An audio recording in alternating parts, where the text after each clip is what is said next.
Berikutnya kita akan membahas tauhid sebagai landasan bagi semua aspek kehidupan.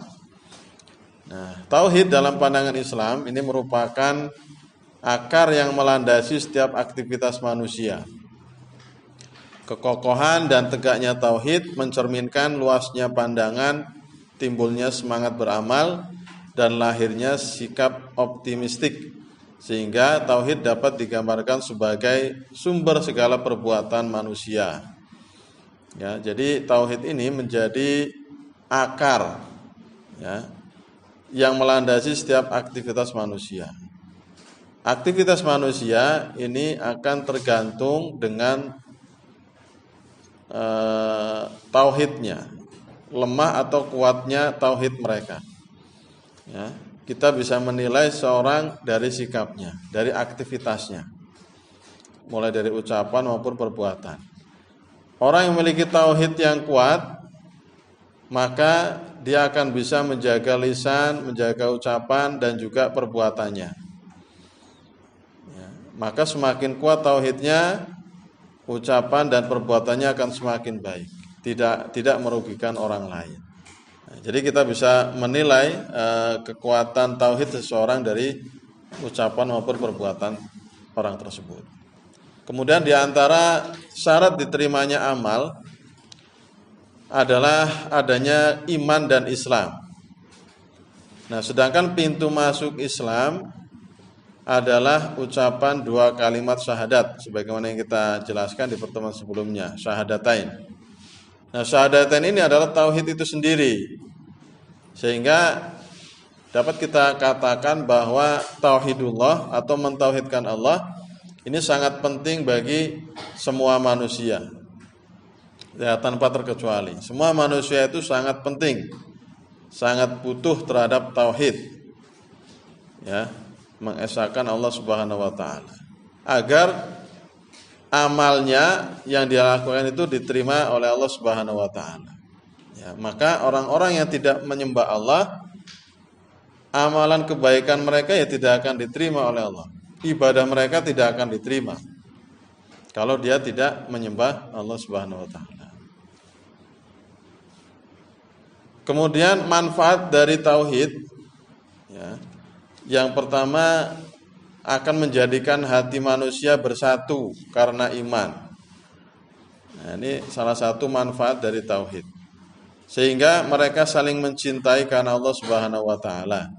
Sebagaimana dalam firman-Nya yang artinya orang-orang beriman itu sesungguhnya bersaudara. Sebab itu damaikanlah atau perbaikilah hubungan antara kedua saudaramu itu, dan takutlah terhadap Allah supaya kamu mendapat rahmat. Surat Al-Hujurat ayat 10. Nah, ini janji Allah, ya, bahwa orang-orang beriman tidak memandang suku, ras, ya, bangsanya, negaranya. Ketika dia beriman, maka mereka adalah saudara. Ya, saudara seiman. Ya. Maka kita sering menyaksikan bagaimana saudara-saudara kita di Indonesia, ya, saudara-saudara muslim, walaupun tidak saling mengenal, mereka akan saling membantu. Ya, ketika ada saudaranya seiman itu mengalami kesusahan, ya, terutama misalnya di negara Palestina, itu kan banyak orang-orang beriman, ya, di sana yang sedang mengalami ujian, ya, mengalami cobaan berupa penjajahan dari orang-orang Zionis Israel. Nah, kita di Indonesia meskipun tidak mengenal mereka, ya, karena mereka juga termasuk orang-orang beriman sama dengan kita, maka kita memiliki kewajiban untuk membantu saudara kita di Palestina. Maka sering, ya, ada penggalangan dana untuk diberikan atau disumbangkan kepada warga Palestina. Atau di antar negara kita sendiri, di sebuah pulau misalnya terjadi bencana, ya, di sana banyak saudara-saudara kita, ya, maka walaupun kita tidak mengenal, panggilan keimanan kita, ya, untuk membantu mereka. Nah, inilah manfaat ketika kita bertauhid, ketika kita beriman. Ya, hati kita menjadi satu, ya, menjadi bersatu karena keimanan. Nah, masyarakat beriman ini adalah masyarakat yang saling bekerja sama dalam kebaikan dan takwa. Dimanapun setiap anggota masyarakatnya saling melarang dari perbuatan dosa dan permusuhan. Semuanya berusaha untuk sukses menggapai ridho Allah.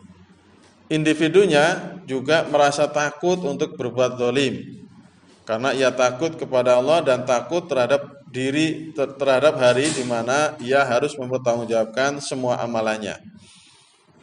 Nah, ini yang disebut dengan masyarakat yang beriman. Masyarakat beriman itu akan saling tolong-menolong dalam kebaikan dan takwa.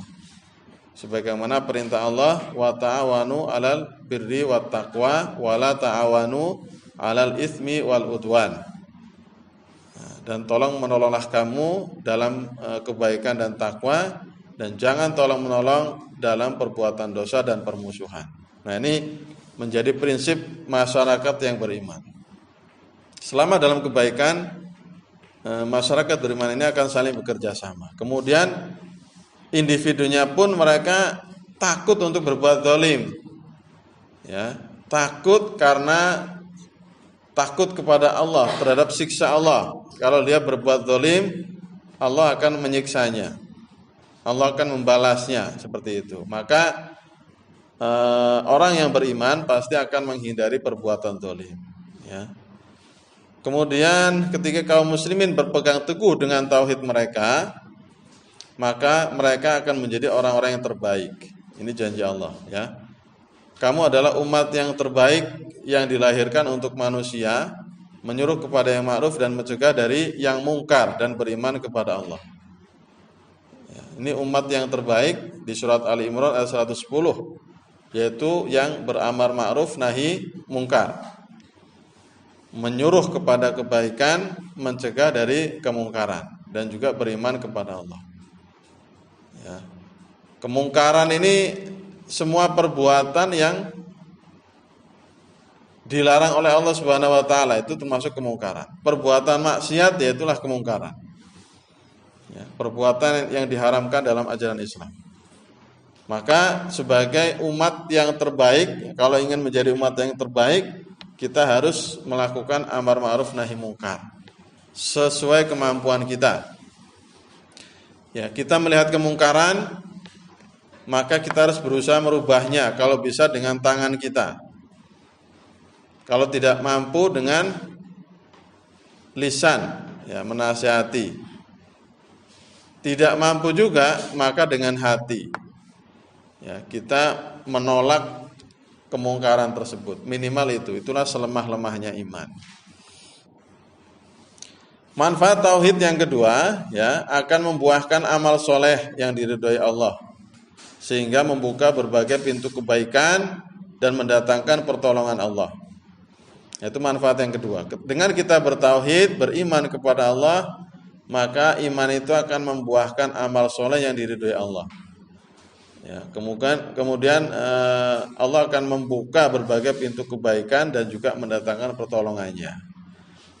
Sebagaimana dahulu kaum muslimin, ya, sebelumnya, ya, mereka adalah orang-orang yang lemah dan miskin.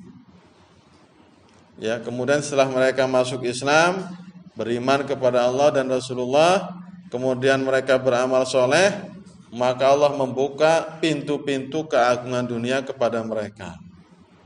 Dan Allah cukupkan bagi mereka karunia-Nya. Ya. Dahulu di awal mula penyebaran Islam, itu pengikut-pengikut Rasulullah kebanyakan orang-orang yang lemah, orang-orang miskin, ya, orang lemah. Tetapi ketika mereka istiqomah, ya, beribadah, beramal soleh, lambat laun kehidupan mereka semakin baik. Ya, semakin hari semakin baik dan Islam bisa menguasai peradaban dunia. Ya. Nah, itulah janji Allah. Ya, sebagaimana di surat Al-A'raf 96. Dan jika penduduk negeri beriman dan bertakwa kepada Allah, sesungguhnya kami atau Allah bukakan kepada mereka pintu-pintu berkah dari langit dan bumi. Tetapi mereka mendustakan ayat-ayat kami, maka kami siksa mereka lantaran apa yang telah mereka kerjakan. Ya. Ini juga berlaku untuk individu. Janji Allah ketika kita beriman dan bertakwa kepada Allah, nanti Allah akan bukakan pintu keberkahan dari langit dan dari bumi. Itu kalau Allah berkehendak sangat mudah sekali. Penduduk negeri sebuah negara ketika masyarakatnya banyak yang beriman dan bertakwa, maka Allah turunkan keberkahan di negeri itu. Kita lihat beberapa negara ya, yang mana secara teori negara itu negara yang enggak subur. Ya, misalnya kita ambil contoh negara-negara Timur Tengah. Itu kan tanahnya padang pasir semua kan? Pohon-pohon juga tidak banyak yang tumbuh di situ. Ya, tetapi ternyata Allah berikan keberkahan kepada mereka karena penduduknya banyak yang beriman dan bertakwa. Seorang muslim yang memiliki pandangan hidup Islam, dia yakin akan kehidupan akhirat, maka dia akan tenang setiap kali menerima ujian dari Allah Subhanahu wa taala. Ya, dia yakin bahwa hidup di dunia adalah sementara dan semuanya akan dipertanggungjawabkan kepada Allah Subhanahu wa taala di akhirat nanti. Ya, seorang muslim yang yakin akan kehidupan akhirat, dia akan memiliki perspektif akhirat. Ya, inilah ya, sebagai seorang muslim, ketika kita yakin adanya kehidupan akhirat, seberat apapun ujian yang Allah berikan, kita akan tenang. Kehilangan apapun di dunia, tenang. Ya. Kenapa? Karena yang di dunia ini tidak ada yang abadi. Ya, semua pasti akan musnah. Ya, tidak ada yang abadi. Rumah yang kita tempati juga tidak akan selamanya kita tempati. Suatu saat pasti kita tinggalkan. Nah, itu kalau orang beriman seperti itu, tenang. Ya, jangankan kehilangan pacar. Ya, kehilangan pacar itu musibah kecil. Ya, itu kalau orang beriman diputusin pacar, wah itu nggak masalah itu loh. Nah, jadi nggak ada lagi diputusin pacar terus putus asa, bunuh diri, itu nggak ada. Itu kalau orang beriman. Ya. Kenapa? Karena tidak ada yang abadi. Ya. Diputusin, cari yang lain. Masih banyak yang lain kan. Ya, intinya ketika diberi ujian pasti akan tenang. Nah, itu kalau kita orientasinya akhirat. Ya. Nah, seorang muslim yang memiliki pandangan dunia Islam yang berlandaskan tauhid, maka dia akan yakin bahwa hanya Islamlah agama yang diterima Allah Subhanahu wa taala. Nah, maka apakah mereka mencari agama yang lain dari agama Allah, padahal kepadanya lah menyerahkan diri segala apa yang di langit dan di bumi, baik dengan suka maupun terpaksa, dan hanya kepada Allah lah mereka dikembalikan. Ali Imran 83. Ini juga meyakinkan kita bahwa hanya Islam satu-satunya agama yang diridhoi Allah Subhanahu wa taala. Kita yakin kita sudah berada di agama yang benar, di jalan yang benar. Jaminan Allah bagi orang yang bertauhid. Ya. Ketika kita bertauhid, ini akan mendapat beberapa jaminan dari Allah. Yang pertama, akan mendapatkan rasa aman dan juga petunjuk dari Allah. Dalam firman-Nya, orang-orang yang beriman dan tidak mencampur adukan iman mereka dengan kezaliman atau syirik, mereka itulah yang mendapat keamanan dan mereka itu adalah orang-orang yang mendapat petunjuk. Surat Al-An'am ayat 82. Ya, kita bertauhid kepada Allah, maka kita akan diberikan rasa aman. Ya, dan juga petunjuk dalam menjalani hidup kita. Nah, kemudian kezaliman, bentuk kezaliman itu ada 3. Ini yang perlu kita ketahui. Ya, kezaliman itu bisa zalim terhadap hak Allah, yaitu dengan berbuat syirik. Ya, orang kalau berbuat syirik artinya dia zalim terhadap Allah. Kedua, kezaliman terhadap diri sendiri, yaitu dengan berbuat maksiat. Nah, Ingat ya, kalau kita berbuat maksiat, berbuat dosa kepada Allah, itu hakikatnya kita mendolimi diri sendiri. Ya. Yang ketiga, mendolimi orang lain, menganiaya, mengambil hak orang lain, itu mendolimi orang lain. Jadi itu ya 3 kezaliman. Zalim kepada Allah, zalim kepada diri sendiri, zalim kepada orang lain. Kezaliman adalah menempatkan sesuatu yang tidak pada tempatnya. Nah, ini arti kezaliman. Nah, kesyirikan ini disebut kezaliman karena menunjukkan ibadah kepada yang tidak berhak menerimanya. Ini merupakan kezaliman yang paling besar. Hal ini karena pelaku syirik menunjukkan ibadah kepada yang tidak berhak menerimanya. Nah, itulah kenapa syirik disebut kezaliman. Karena menempatkan sesuatu tidak pada tempatnya. Menyembah kepada sesuatu yang tidak berhak disembah.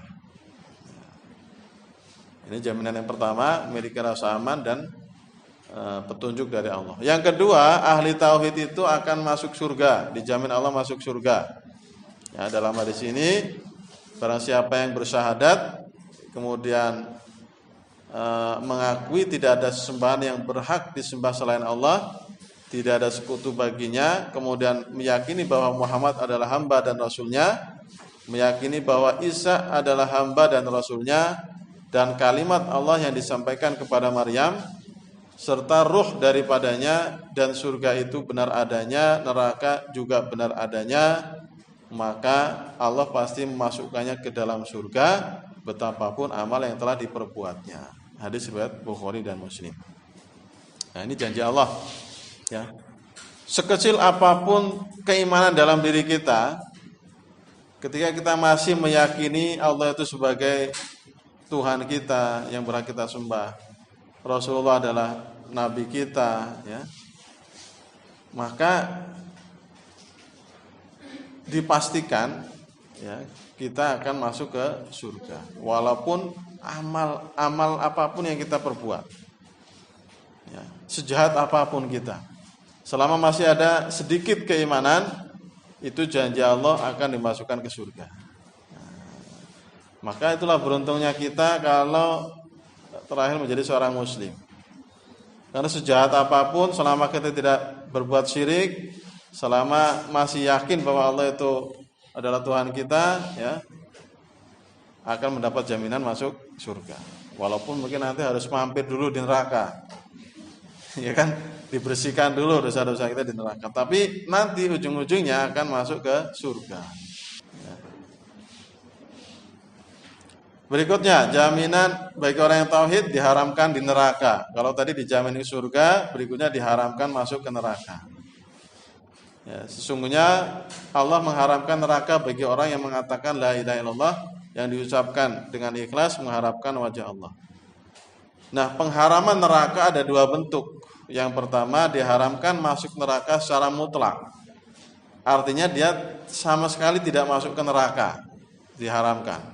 Atau pengharaman yang kedua, tidak kekal di neraka. Dia masuk ke neraka tetapi tidak kekal. Suatu saat diangkat, dimasukkan ke surga. Itu jaminan yang ketiga, ya, diharamkan masuk ke neraka. Yang keempat, diampuni dosa-dosanya. Ya. Dalam sebuah hadis qudsi, ya, Rasulullah bersabda, Allah berfirman, "Wahai anak Adam, sesungguhnya sekiranya kamu datang kepadaku dengan kesalahan sepenuh bumi, kemudian kamu datang kepadaku tanpa menyekutukan sesuatu pun denganku, maka aku akan mendatangimu dengan ampunan sepenuh bumi pula." Hadis riwayat Tirmidzi. Ya, bayangkan, kesalahan kita sebanyak sepenuh bumi, berarti banyak sekali, ya. Selama kita tidak berbuat syirik, ya, tidak pernah menyekutukan Allah, maka Allah akan datang dengan ampunan sebanyak itu pula. Ini jaminan, ya.